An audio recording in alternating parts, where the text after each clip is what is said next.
Hello, everybody. Welcome to Story Search. This is a podcast that looks for stories that surround artifacts, or are based on artifacts, or are encouraged surrounding like a manuscript or a book or something like that. And this, our first season, we're going to be talking about stories primarily having to do with the Free Library of Philadelphia.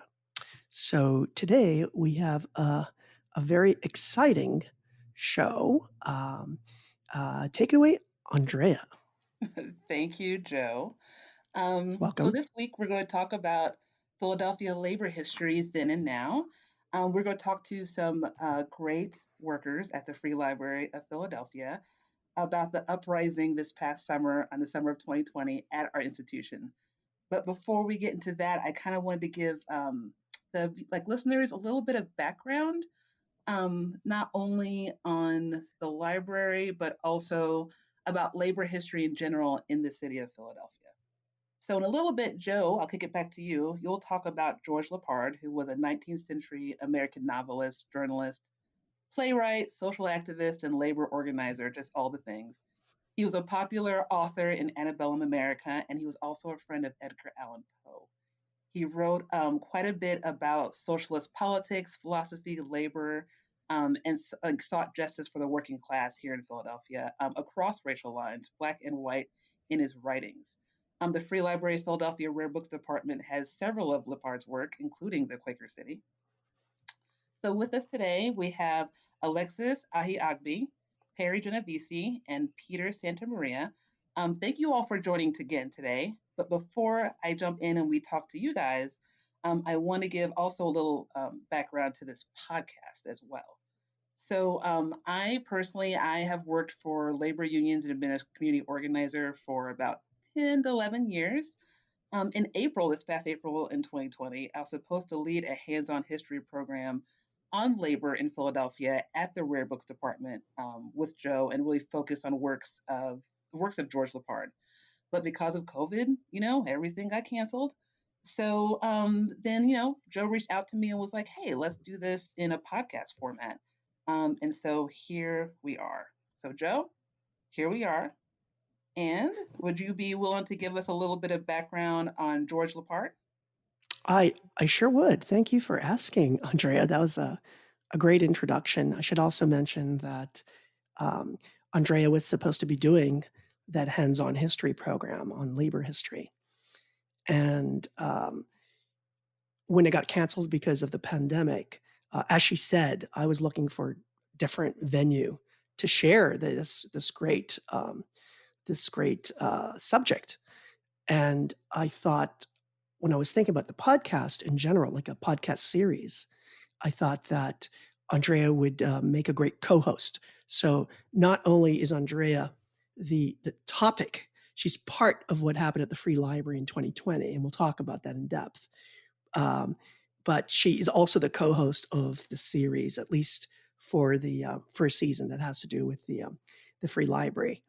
Um, and it's just amazing because first, Andrea, you were going to talk about the history of labor in Philadelphia. Mm-hmm. And then ironically, you become part of it.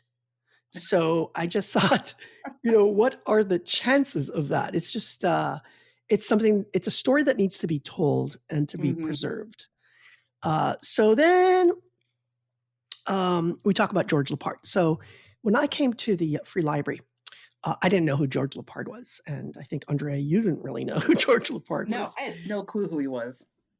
Right. So unfortunately, he gets forgotten.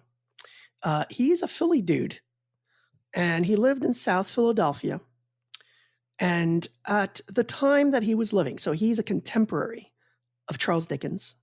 He's a contemporary of Edgar Allan Poe. In fact, him and Poe are friends.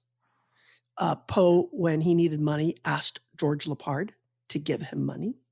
Not that George Lippard was rich. I'll talk about that in a second because he was really poor, actually. But they so there's definitely a connection, the two of them in the 1840s in Philadelphia. And at that time, there was a lot of tension in Philly, kind of in a way the way there is now. There were labor riots, there were race riots, immigration was an all-time high. The population was like doubling. And that is the time that George Lippard and Edgar Allan Poe, when he was living in Philadelphia, that's the time, the environment in which they wrote. And so Lippard, he was thrown into poverty because when his father died, and he's, like I said, a Philly dude, but his father died and he didn't leave him any money. And Lippard found himself on the streets. And at that point, he really got to know, to familiarize himself with the plight of the homeless and what it meant to be destitute.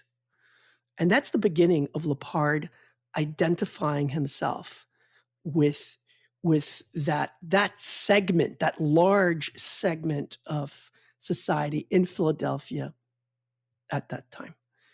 And so he got a job writing for a newspaper, and he wrote about that. He wrote about those experiences. He reported on the corruption that was going on in Philadelphia at the time. And then he becomes a writer, and one of his most a writer of novels. So one of his most popular works is the Quaker City, or the Monks of Monk Hall. It's called Monks of Monk Hall, a romance of Philadelphia, mystery and crime. And that is his most famous book. And it really describes the underbelly of Philadelphia at that time. And it was so bad that you couldn't even make it up. So he was making part of it up, but all of that was inspired by what was going on in Philadelphia at that time. And so one of the things that made him popular, and just so that you know, he wrote the most popular book at the time. There were like 60,000 copies that circulated.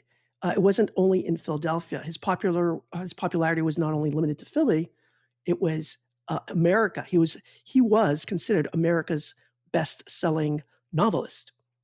And so, one of the things that made that book popular is the way it was published. So it's very similar to Dickens and very similar to Poe, that they weren't originally published in one novel. They were published in parts, or serially in segments in newspapers. And so what that meant was that people could afford to read him because they were buying inexpensive newspapers. And in those newspapers, parts of his books were being printed. So his book began to resonate with the masses, with the common people. Eventually, he prints his book himself. He actually prints it, and he prints it as a novel. So as they were being printed serially, at one point he does print it in a novel format, in a book format. And when he does that, he makes a lot of money because he is the publisher of the book. He's one of the earliest people to do that. So he capitalizes on doing that. He also edits and contributes and manages. It's his own paper. It's called the Quaker City. So let's say the book is called the Quaker City. He also had a newspaper called the Quaker City. And most of his writings about helping the underprivileged, or the people who are losing out during industrialization, the rising separation between the rich and the poor, that's addressed in his newspaper. And those newspapers could be found at the library company, not the free library, the library company. And also you can find his diary, by the way, in the library company. So that was in the newspapers. The other thing that he becomes really known for is that he begins basically a union. So he founded something called the Brotherhood of the Union, which later becomes the Brotherhood of America. And that's in the mid 1800s. Uh, Understand that he is a socialist. He is there, whether it's to overthrow the capitalist system, he is anti that. He sees the problems coming with industrialization. He had not read Karl Marx, apparently, but he sees these issues. So he creates a union that basically it's like a secret union. It's a benevolent society of workers, and it becomes extremely popular. At one point, about 10,000 people from all over the U.S. are subscribed to this union.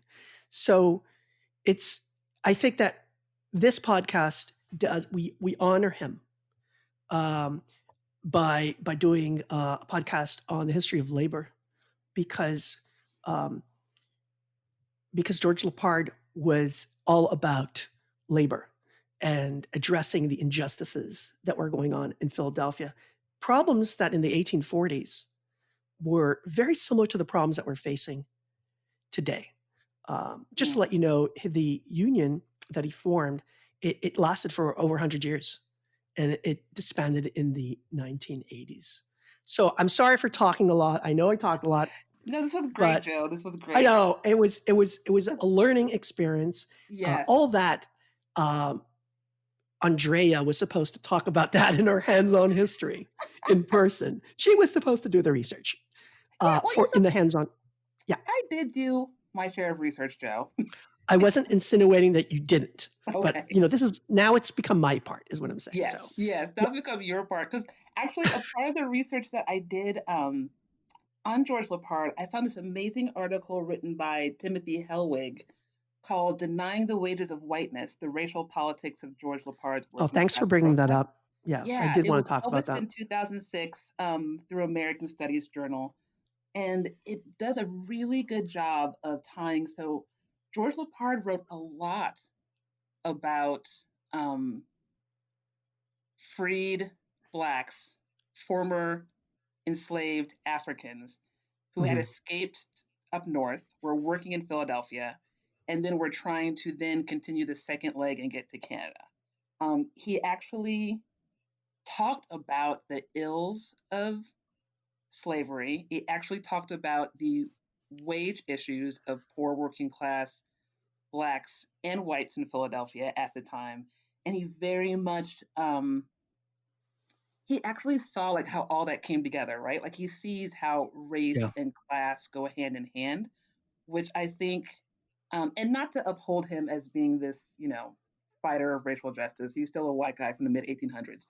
Right. However, he did have, I think, a very good clasp on how those things go hand in hand. And when you're like, saying, Joe, about we're still struggling with all these issues, that is exactly it, right? Like that is Right. what we see now, right now, with 2020.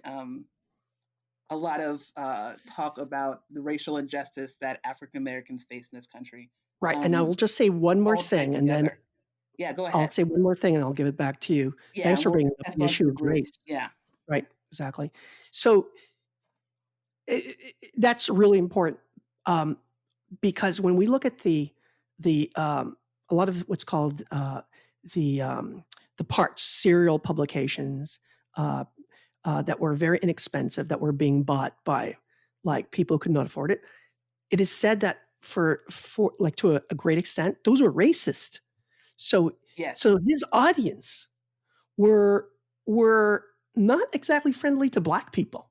Mm-hmm. So he was a risk taker for that time because he, as you said, he acknowledged issues of racism that had to be addressed, and he was writing them in those parts. Um, so it is said that all those types of publications were racist, but somehow the writings of George Lippard kind of breaks that myth because they Mm-hmm. weren't. Maybe the vast majority were. So anyway, So that gives us a great springboard to what happened at the Free Library of Philadelphia. And I give it to you, Andrea. Yeah. Well, I mean, I'm going to pass it on to some amazing people that I work with. Hello, Alexis, Peter, and Perry. Thank you for joining us today for this Thank podcast. you. Glad to be here. Yeah, Great. thanks I'm for glad having you us all are on. here. Oh, of course, of course. This was something that was very important to me to make sure that worker voices are really being heard and acknowledged um, with the history of the Free Library, right? Like we are experiencing the history of the Free Library. And none of the work that we did this summer, that including helping to highlight and make sure the public knew about all the racial injustices at the Free Library, would not have happened if it wasn't for my friend Alexis. Alexis, thank you so much again for being with us. And I wanted to ask you if you can just kind of give us, first of all, I want to acknowledge all this started with you. There's no way we could have done its amazing work without you. So thank you so much for your hard work and for your love of justice. Just appreciate you so much. Can you tell us a little bit about how this all really went into the public eye and started in 2019? Yes. So thank you, Andrea, for that acknowledgement. I had help from Perry Genovesi and Michelle T and Fred Ginyard. So before I begin anything, I want to make sure that they are acknowledged because they were my support Mm-hmm. system in that time. Um, what I Mm-hmm. experienced started, I want to say, in 2017. It was the first time that I had experienced blatant racism from a senior administrator at the Free Library. I was working on a program, a cultural program to address the killing of African American men at the hands of police. In a brainstorming meeting, when we were trying to figure out how we were going to develop this program, I was told by the senior administrator, Lynn Williamson, who is the chief of neighborhood libraries. That means that she runs all 53 other branches of the library throughout the city. I Mm-hmm. was told by this woman that our issue, the issue of police killing African American men and our people, were violent, and that we shouldn't have it at the library. We shouldn't have that kind of programming at the library. Mm. Subsequently, complaints were filed by other people, other non-black people, non-black staff who were in this meeting. And ultimately, the director of the library made the decision, the director being Siobhan Reardon, made the decision to do absolutely nothing about it. Even, in spite of what she termed ill-considered comments were made by Lynn. And so that was kind of my first brush with racism and the lack of accountability by the top level exec. And so that got me, it ruffled my feathers, and it made me think, if this is what's happening and, the highest authority in the library is upholding this kind of behavior, I can only imagine what else is happening to people of color in Uh-huh. this institution. And so that got me to start, my wheels spinning. I wanted to know more. Who else is experiencing this? And so what I did was create a survey. Um, and immediately I had, the chief of staff of the library reaching out to me, asking me not to post it on All Outlook, which is our staff email. That goes to all of library staff, and just immediately there was an effort to silence me. And so what I decided to do, instead of putting it on the email for all staff, was to put it on the staff forum. And when I did that, I put it on at about 1:30 in the afternoon. This was December 12th of 2018. That same day at 5 o'clock, when I went to check to see how many responses I got, I realized that my post was taken down. Um, the next day, the director of the library, Siobhan Reardon, responded, created her own post to discredit me for creating the survey, and then to dissuade staff from, giving or paying any attention to it or filling it out, moving forward. And so that was the response. I was being censored and discredited. So we went from there, and so basically it was just kind of out of sight, out of mind. If we ignore her, she'll go away. And so 6 weeks went by. I began to get frustrated. I reached out to the mayor's office of diversity and inclusion, met with the chief of diversity and inclusion there. His name at the time was Nolan Atkinson.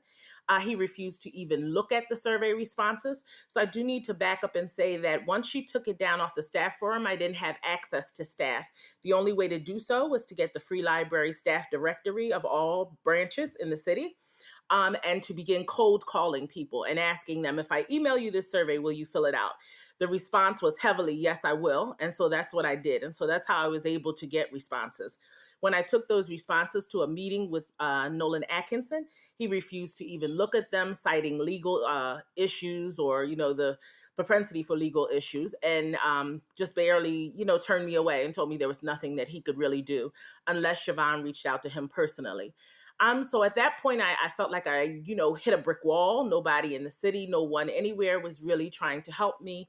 I think I reached out to my union, Adam Feldman, and he put me in touch with Perry. And that's how things got started on the union side. Perry was ready and willing and able to help me. However, there was some reluctancy that I felt from some union members. At the time, I was a member of DC 47, 2187. Initially, it was kind of dragging people along, with the exception of Perry. It was dragging the rest of my union, my local, along. To really, I don't know, I really don't want to speculate why, but they were not all on board, from the jump. So I reached out to a state representative because I wasn't getting the traction with the union initially.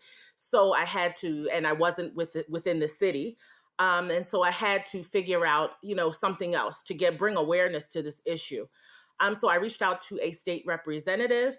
And that's when the ball began rolling. He demanded to know from Siobhan Reardon why she wasn't paying attention to this survey, why she would take it down, and why she wasn't interested in, racism in the library and what was going on. And after 6 weeks of the survey being up and she taking it down and all of this, was the first time I heard from Siobhan after the state rep got in touch with her to ask me to come and, to meet with her to discuss the findings of the survey. And so that was in 2019. That was February 2019. I took with me union officials, the vice president of DC 47, Local 2187, April Jigetz, Perry was there, and some others. Michelle Teague was there. So these are stewards and union leadership. And we were placated in that meeting. We were told, a lot of things that they couldn't do. They couldn't reissue the survey for legal reasons. Just a whole lot of runaround and, placating and platitudes, but no real action came from that. We asked for her when I say her, I mean Siobhan Reardon, to issue a statement of acknowledging that bias in the library is a thing. It's a real thing, and to give a statement to commit to doing something about it. And the statement that she issued was very genetic. It was very careful. She did not own bias in the library. She did not acknowledge that this, in fact, is a problem. She put it more on all of us who were in the meeting to say that she met with a few staff that day about their concerns about bias, but not really an overall issue of bias in the library. And that has kind of been, that had been the way that they were handling this all up until, I want to say, 2020, what we saw in April. And so that's kind of the history and the background of how this movement for equality in the library began. It was a long process, but Perry can speak more to how the union came along the way with this issue and how they ended up supporting us. And I want to make it very clear that DC 47, Local 2187. They supported us. I am currently in DC 47, Local 2186, and I want to make very clear the difference between the two.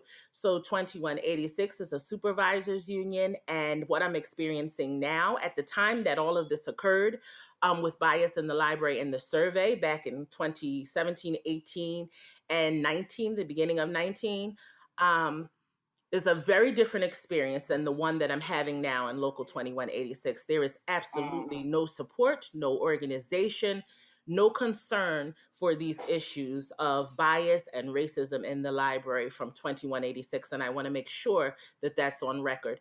Where I felt most supported by union leadership and union stewards was 2187, and they continue to lead that charge as it pertains to fighting for equality in the library. So, Perry, if you want to speak more on that, the floor is yours. Yeah, thanks, Alexis. So, you know, my involvement also in this kind of began with fighting the censorship of the survey that Alexis crafted. Siobhan Reardon took it down when Alexis was just trying to information gather about the harm that the Black and Brown workers at the Free Library experience every day. And to kind of echo what Alexis was saying earlier, there was a reluctance from some leadership, from some members, and it really, to me, kind of gets to the heart of what we call business unionism versus social justice unionism or social movement unionism. It behooves unions to participate in the Black Lives Matter movement. Unions are the best defense that workers have. They're not perfect, but if they're going to fight for anything, they need to be in the struggle. Just like George Lippard, our laws protecting workers started as like secret societies, right? His union was secret and probably illegal. And in the same way, labor laws were often written with workers' blood in the struggle. So it really, as a shop steward and delegate, I really need to, I'm speaking personally, but I think that it behooves labor unions to be in the struggle, in the movement for Black lives, in the movement fighting injustice and oppression. April Jigetz is the name of our president. And we uncensored the survey. We sent it all Outlook. So all the thousands of workers who work at the Free Library received it. And also want to say that we had a big thing that helped us along was some direct action that we participated in April of 2018, I believe. All 700 workers who work for the Free Library, came to the Central Library for what was All Staff Day. It's called when all workers in the 54 library system kind of descend on the library for a day of training. And we were upset, like Alexis had raised. We had just been getting some lip service about, there's going to be a diversity, equity, inclusion committee, but it wasn't formed. Management had been dragging their feet. So we decided, and the union signed off on a sticker campaign. The union paid for these really nice white and red stickers that said diversity, equity, inclusion now.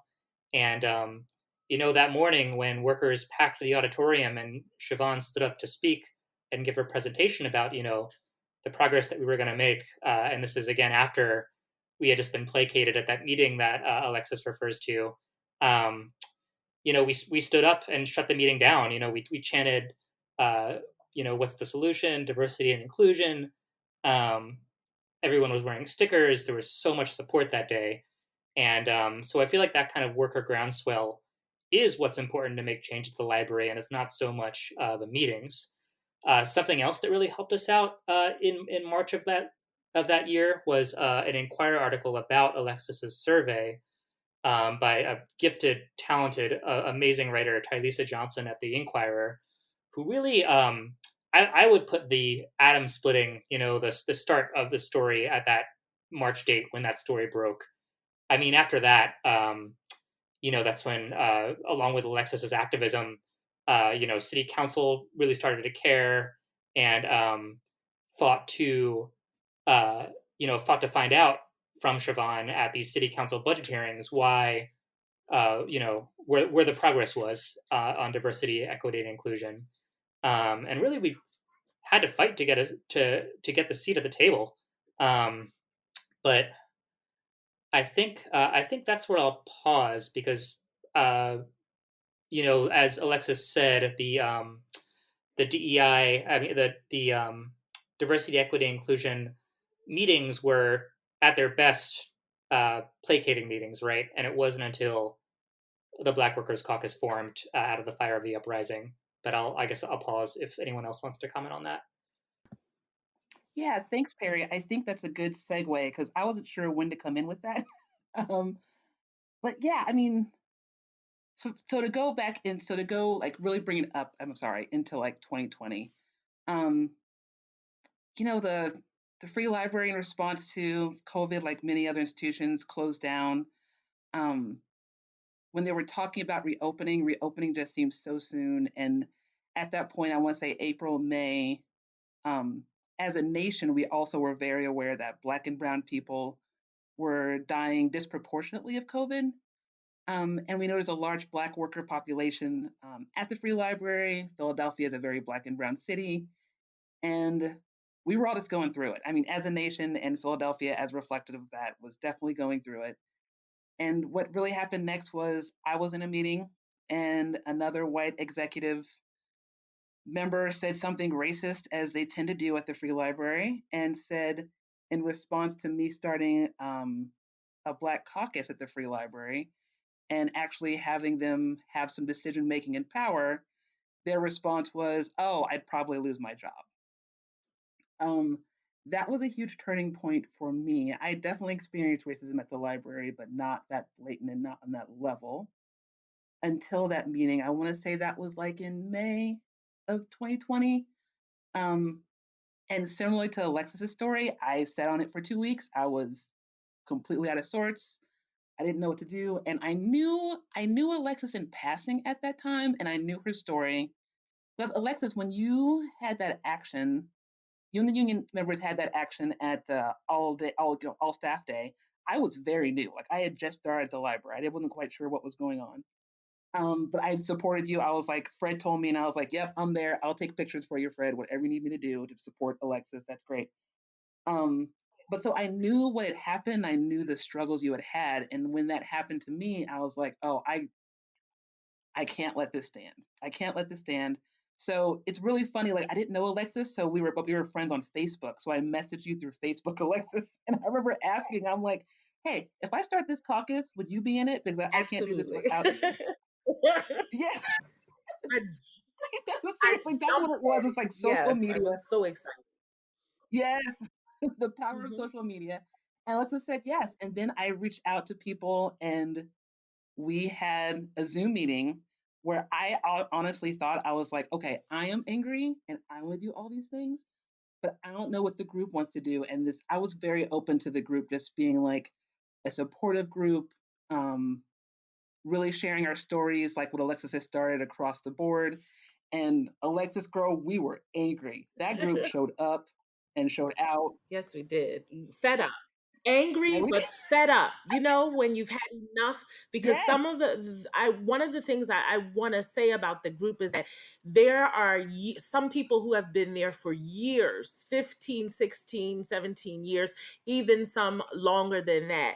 And so some people have been dealing with this. Andrea and I are fairly newcomers to the library. I've been there all of four Mm-hmm. years Andrea shorter than that. And so yeah, Yeah, like the two and a group half years. spans Yeah. from people being there anywhere from 1 year to 20 plus.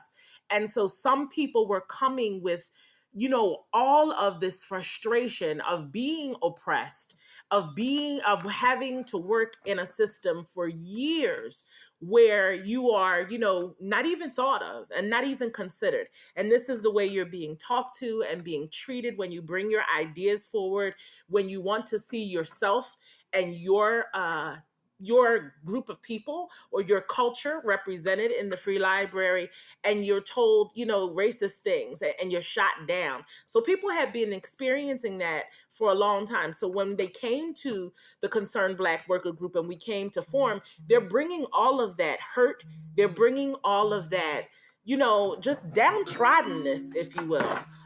Yeah. Completely, Alexis. That's exactly what I felt. I remember the stories we shared, and I mean, I think that's what it was too. Like you're so right. Like people were just ready for change. Like the people who'd been there for so long were ready for change. Like I really did think we were going to have a decent talk, and that was it. At the end of an hour and a half, maybe 2 hour meeting, we had already kind of fleshed out the idea for our open letter. Like people were on it, they were done, and we were like moving forward. And I mean, that was really the beginning of it. It's amazing the power of people just coming together and what can happen and what can come out of that. So I think that was it. It was just this perfect timing. Also, the city was going through it. There were so many protests this summer. Unfortunately, so many murders. Breonna Taylor, Floyd, like so many things were converging at once. And the Free Library, we were a part of that. We were feeling that, and our communities were feeling that. Like also too, I'm a community organizer for the Free Library, and so for the past year and a half, I've been constantly struggling with really engaging community. And I had an aha moment with all of this as well. Like the Free Library doesn't want to engage Black people, period. Like it was the Free Library executive team didn't want to engage Black employees. They don't want to engage Black community. Like that was, it occurred to me that I could never do my job as well as I wanted to do because the institution did not want that to happen. And I think that's one of the great things that came out of the Concerned Black Workers is that we have so much community support, and that there, from definitely with my experience, my personal experience has been Black community members coming up to me and being like, yeah, we're all in this together because we've all been struggling with a public library, engaging, getting resources that spoke to us. It's been a constant struggle and a constant fight. So that has been really powerful, and that has definitely kept me going, along with the community that we built with the Concerned Black Workers. And honestly, to kind of grow on like Perry's point about that, the atom splitting with that one article that came out by the wonderful Talisa. Talisa is so great in the Inquirer. I think the strength of our power this summer as Concerned Black workers and as workers at the Free Library was people were really savvy on social media. We got social media going. That's how we got so much support from Colson Whitehead and different other authors. And I have to say, I have to bring up Peter right now because Peter, you killed it on Twitter. You were amazing.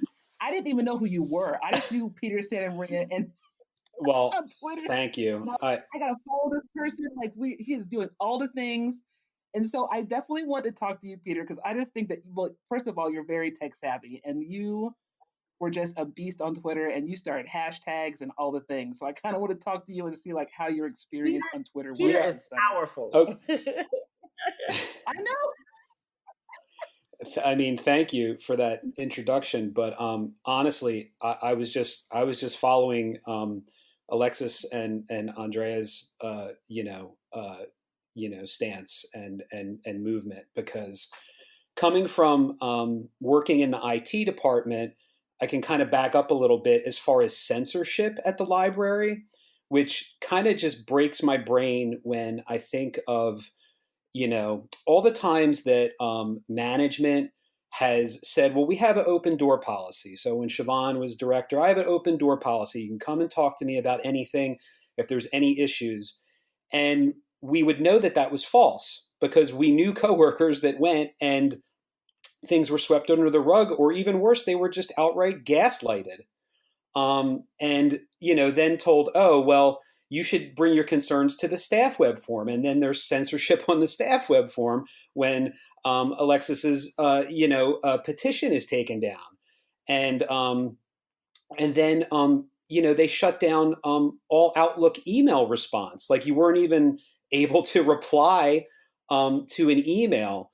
And it's like, what is going on here? And it really shows that those in power want to stay in power, and they don't want to listen to the voices of everybody else. It really is a control mechanism. And, if you don't have a say in those avenues, well, guess where you do have a say? Social media. So when all of this was going on, and, I had seen that the staffers at the Inquirer had put out an open letter, the journalists of color. And I was like, imagine if something like that happened at the Free Library. And it did. And I was like, this is the best thing ever.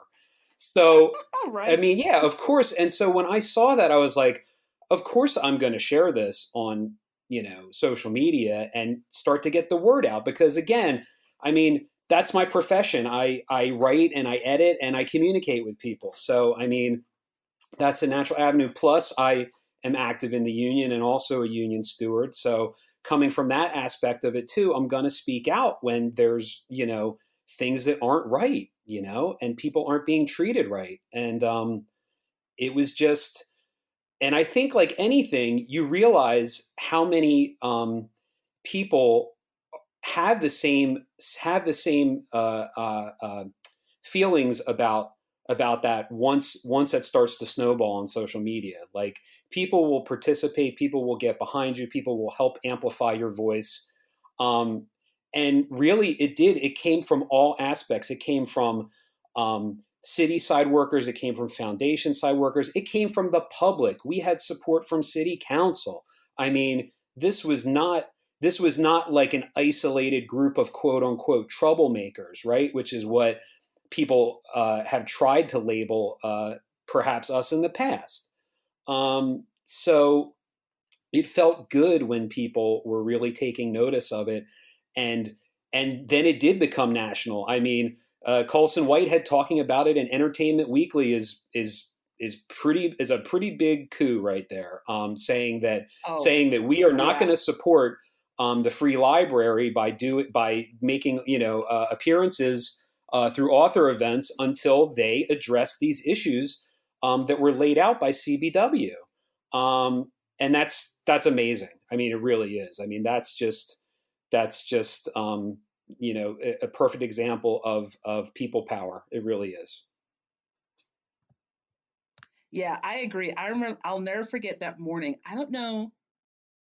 All I can say is this summer for CBW members, it was just a blur of texts and emails and everything. It was just constantly every day. I mean, we were in the news in some level, like every day. Some article was coming out or something. And I remember reading that article. I remember someone sent it to me. I forgot who. And I remember like tearing up. I was like, yes, we made national news. It was a highlight, and it was all about the power of social media and the power of the press. I have to say, it being like kind of starting, like I hate the word starting, but like being the main facilitator of the group of CBW. Um, in my experience, I was actually a previous union organizer for AFSCME, which represents workers at the Free Library, and just working in community organizing for so long and hearing the stories of workers who have tried to do what the correct route that we're told as workers, right? So workers are told, go to HR, go speak to your supervisor, all these things, which of course you were hearing from all of you the same thing we hear from every worker about none of those things work. And just, being surrounded by people who are willing to put their names and themselves out there. People who are willing to do interviews, like the first interviews were actually with two workers from Lillian Marrero, is Maika Moody and Natalie. Walker. I forgot Natalie's last name. Walker. Alexis, thank you, because they're so great. Natalie Walker and Maika Moody. They were just so brave and so wonderful and just so willing to make a change at the library. And it was so inspiring. And I'm very thankful for them to this day to be the first ones to be like, we are going to talk to the press and we're going to talk about issues at this library and we're going to get this ball rolling. It just spoke so much to the power of people's passion for justice and really wanting to make a change, not only at the library, but also for the community too, to really improve how we treat people who come in the library, because I feel like it's all very much the same. I would add to that that it ahead. really is. It's not just a race issue. It's also a class issue. I mean, the library is so incredibly classist. I mean, you see that when there's $1 million upgrades to Parkway Central, but the roof is caving in at Fishtown Library. I mean, or there's issues at Kensington Library or any of the other neighborhood libraries who don't have proper facilities, just proper basic operating facilities. And Siobhan never understood that. She never went into those libraries in those neighborhoods. And quite frankly, I mean, that just shows that she did not care about those communities. I mean, it was pretty evident where her concern was. And it's going to take years to right that. It really is. It is, and you bring up a very good point, because what we found now that Siobhan has been, has vacated her position, that this runs a little deeper than even the president and director. And I can't let this podcast go without mentioning the board of trustees of the Free Library. There is a serious problem on the board in terms of just governance structure, organization, and the way that the library is being over, their oversight. There's a problem with the oversight, and that's how Siobhan was allowed to carry on this biased and oppressive culture in the Free Library for so long, because our board really took their eye or their hand off the wheel, so to speak, and just allowed her carte blanche to do whatever. To us, and it wasn't right, and to run libraries the way she saw fit, which was in a classist and a racist and a biased way. And so there is a bigger problem at the library, I think we realize now, with Siobhan not being there, than just, who is the president and director. There needs to be some real uh, I think that the city needs to take a look at the governance structure around the Free Library. Some people need to be moved, because they don't have the best interest of the Free Library at heart. I think a lot of it is a status symbol to be on the board of the Free Library for the city. It's name recognition and prestige to be on that board. But a lot of the people, or some of the board members, are not serious about making the library its absolute best, and about providing fair and equitable services across the board, not only for the staff but for the community, because that's why we're there. And so I just wanted to make sure that I said that, because we still have some issues with, all of these things: classism, racism, bias, so many things, and it starts at the board. Absolutely. I Yeah. completely agree, Alexis. And I know, Perry, I'm sure you have a lot to say about that. Yeah, definitely. I mean, to back up, the day that I found out that a Black Workers Caucus had formed at the Free Library was one of the best days of my life. It was like, this is exactly what has to happen to fight systemic racism and oppression at the Free Library. And I mean, on the union tip, we had already been preparing a vote of no confidence, if you will, in our leadership, and not just for the inaction on racism and bias, but also the inadequate handling of COVID. Some libraries had expired hand sanitizer and expired cleaning supplies when they came back into the branch during a so-called safe reopening phase. So not only the racism, not only the mismanagement of COVID, um, so many egregious issues. After the assassination of George Floyd, the city's Office of Organizational Management thought it'd be a good idea to house National Guard troops in some of our branch libraries, and sleep over the night. And as someone who was out in the streets and getting tear gassed by those very, very, very same troops, as I was demonstrating against the injustice of the state, right? You have to laugh and wonder, like, what are the optics of y'all, right? Like, after you release a so-called statement of solidarity with Black Lives Matter, to let this happen in our libraries, right? So it was a very hot summer. Not not not long soon after the CBW released their first letter is when, as my colleagues and comrades have mentioned, authors started to quit in solidarity. Colson Whitehead. There was a bunch, and each one was reported and shared on social media. I can say personally, non-Black workers at the Free Library signed on to a statement of solidarity with the CBW FLP. That was even a further push. We protested outside of Pam Demby's house, and maybe that's a good segue into where the struggle continues. Because, as Alexis mentioned, I mean, the struggle now is to try to oust Pam Demby, who is the board chair, who's made racist comments at city council hearings, has upheld anti-Blackness in her times in the court. And honestly, we're allied with city council on this. They too want her to step down, to really end the Siobhanification of the library, to help end that, so to speak. And I mean, another piece of it is to get the concerned Black workers a seat at the table to pick a new director, right? They were on the table at the interim board to pick a new director, to pick an interim director. But now the fight is to make sure they have a lasting say in who's going to lead the future of this institution. And I should be clear, right? The answer is not important single people, right? It's got to be a cultural shift of attitude and norms and how we act with each other. And in a sense, the library is kind of a microcosm of the U.S. as a whole, right? There's got to be a change. Some would even say a revolutionary change that needs to happen so we can all treat each other equally and with respect. That's it.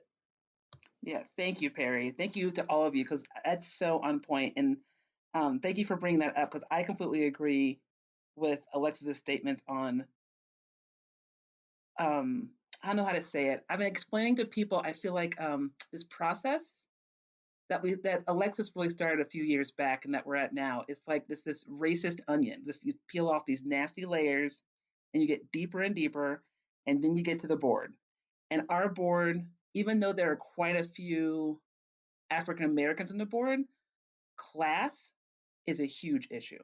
I mean, we're talking about people who don't value public libraries, people who would, I think, very much be ashamed if they went into a public library. They see it as like something that quote unquote poor people would use. And these are the people who have no experience in libraries, have this, most of them are either politicians and or run like their own consulting firms, are lawyers who have no real idea. Many of them talk about they went to the library when they were a kid. I'm like, yeah, but you don't go now. You haven't been now in what 10, 15, 20 years. Astounding how A little public they know library. about library operations. It's Yeah, awful, is what it is. For somebody to sit on a board like that and it is. not even know what libraries are in what neighborhoods, or the issues that are in those neighborhoods and at those libraries, is appalling. It really is. Yeah, I completely agree. And those are the people who are making the decisions and running this library, which speaks deeply to the issues that we have. And I agree with Perry. I just feel like there needs to be a serious cultural shift that we have yet to see at the library. So Siobhan left, and but we still very much have the same people on our executive teams that she hired. Very few are librarians, That's correct? correct. Yeah. Yeah. Yeah. Very few. Yeah, very few librarians. Like no one really has any Very understanding of few how are a people library of works. And then color we have this as well. board of trustees who also do not Very few understand are how a people library of color works. as Oh, well. sorry. Go ahead, Alexis. And that's another issue with the Yeah, library, is that most of the higher level positions or executive positions, people of color very rarely get into those positions, and they're the as Andrea put it, it is like an onion. Because of the way the library is structured, it's like in two parts, in that one side is a city side and the other side is the foundation, which is a nonprofit side. And so they get away with a lot of the discriminatory hiring on the nonprofit side because they don't have to be as accountable as the city side. And even on the city side, they found a way to keep people of color out of the highest level positions, the executive positions. There are 19 members of the executive staff, as Siobhan had set it up that way. And of those 19, there are 4 people of color out of that 19. And so that's a problem, and that's on the city side. The foundation, I want to say, is about 95% white, all workers, no matter what level. And so that's how they have been able, on that foundation side. There's a lot of things going on, not only with discrimination, but also with selective funding on that nonprofit side, because they don't have to, disclose everything in the way that they would with the city, where you have city council people, looking down their, throats. On the nonprofit side, it's a little bit different. And so they're able to allot different monies to different libraries for different things, different grants. the lack thereof, of cultural funding for cultural programming for grants and that kind of thing. So it's a lot going on, and there's a lot of layers. And I wish that someone would come and really take a deep look. I really implore city council, and some of them have been great, and I do need to shout out Cindy Bass. Has been awesome. She has supported the concerned Black workers like no other council member. She has Yes, she been great. has. I mean, Hmm. Absolutely. everything from drafting letters, demands, from, social media, backing up a lot of Peter's tweets and different things of that nature. She has been awesome. But I really want to implore the rest of City Council and even our Mayor, Jim Kenney, to look into everything that is going on at the library. Most importantly, that board. The board needs to be shaken up, and we need some new leadership on that board as well as some replacement members. Yeah, Alexis, I completely agree. I do think one thing that I learned through this whole process is I didn't realize how secretive leadership is at a public library. I think that has been like really eye-opening. I don't know what I assumed. This is the first time I ever worked at a library, in a public library. I was like, oh, we have access to these things. We can figure these things out. And yeah, everything you're saying about the board of trustees and the executive team, I'm just like, you run a public library. Why is everything so secret? Why are things being done behind closed doors? Like, what are they doing? Yeah, I agree with you. I'm like, city council and the mayor, they have got to make some serious changes at this library in order for us to actually succeed and actually to serve the people of Philadelphia in the way they deserve. Yeah, so I think that's a great way to wrap this conversation up, pushing for next steps. Is there anything else that people want to make sure that people know of, or if people just want to say again how community and people listening to the podcast can actually help support workers at the Free Library? Well, one way they can is by attending Board of Trustees meetings, which are open to the public. The next one just happens to be next Wednesday, December 9th, from 8 o'clock to 9:30, I believe. But that's a chance where the public can actually speak to the board themselves in a public hearing. Yeah, exactly. And also, too, if people, I'm not sure exactly when we'll air this, Peter, but if people want to know more about when those board of trustees meetings happen, if you're on Twitter, you can follow at Free Library. And they've been really great at posting up when those meetings happen. And also, Perry, you had something to add? Yeah, thanks, Andrea. I just wanted to lift up a point that you raised about, or maybe it's Alexis, I apologize, the whiteness of the profession. I mean, the majority of workers, or a big majority of workers at the Free Library are librarians, and they skew majority white. And a part of the reason of that is because one needs a master's degree in library and information science from an ALA accredited institution to work at the library. And it's a pretty significant cash commitment. And that's, a barrier to a lot of Black, brown, low wage workers to, reach a higher pay grade and become librarians and join this profession that I love so much. Something that the Free Library has done in the past was a program called Grow Your Own, which is where we allotted a certain amount of master's degrees for folks from working class communities. And honestly, that's brought some of the best librarians, many of whom are still at the library serving. Uh, that's brought many of them on board. So really, I mean, an investment in library services so we could do that again. Maybe the police don't need $4 million for new tasers, right? Maybe we can reallocate some of that money toward things that would serve the community, including our libraries and including spaces for new Black and brown librarians. That's it. Mm-hmm. Agreed. Thank you so much, Perry. And I think, yeah, just making sure whoever's listening to this podcast, definitely follow at Free Library of Philadelphia on Twitter. If they aren't posting ways to be involved, especially listening to the Board of Trustees, one of us, the many people on this podcast today, are retweeting at them, talking about ways that you can support us, especially supporting concerned Black workers and making sure that we address racism and classism at our library. Again, I just want to thank you all very much.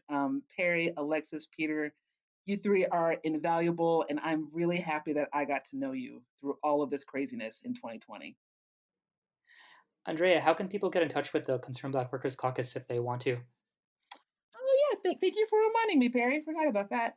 If people want to get in touch with us, you can just send us an email. So you can email us at Black Workers with an S, so BLACKWORKERSFLP @gmail.com if you want to reach out and figure out how to support us. It'd also be great if you all contacted Call the Mayor, Call City Council in Philadelphia and tell them that you support Concerned Black Workers and you're wondering how they are fighting for us at the library. That would be super supportive. Well, thank you, Andrea. Thank you, Perry Genovesi, who's in music, and Alexis, who is the head of the volunteer department, I believe, right, Alexis? Peter, who's in IT, Hannah Cho, who is an intern from Penn, who is managing this podcast. I'd like to personally thank you all because you're very courageous. It took guts, honestly. I don't think I have the guts to do a lot of the work that you did. And it takes a specific type of person to really stand up against injustice. And you were really leading the way for a lot of progressive changes in the library. And my message with this podcast, Story Search, is that the special collections, which contains like expensive books and manuscripts, that they're not by definition divorced from things that happen in our society, that somehow we can connect with the beat of what's going on. And in a way, we managed to do that, maybe by luck, maybe by sheer luck, with Andrea doing a hands-on history presentation that was canceled. And one of the books that she was going to talk about was George Lippard, who was about social change. And thank you all. Thank you so much for taking the time to talk about your stories, and not only your personal stories, but what has happened that we'll always remember. And we're going to look back 2020, the time when the U.S. went through a lot of changes, when the Free Library went through changes. I think one of the things that we observe is that it's okay to look and examine our own practices, what we're doing that's bad, that's incorrect. And you have to do that in order to force change. And it's nice to know that the Free Library maybe they can set an example for other institutions. So thank you so much.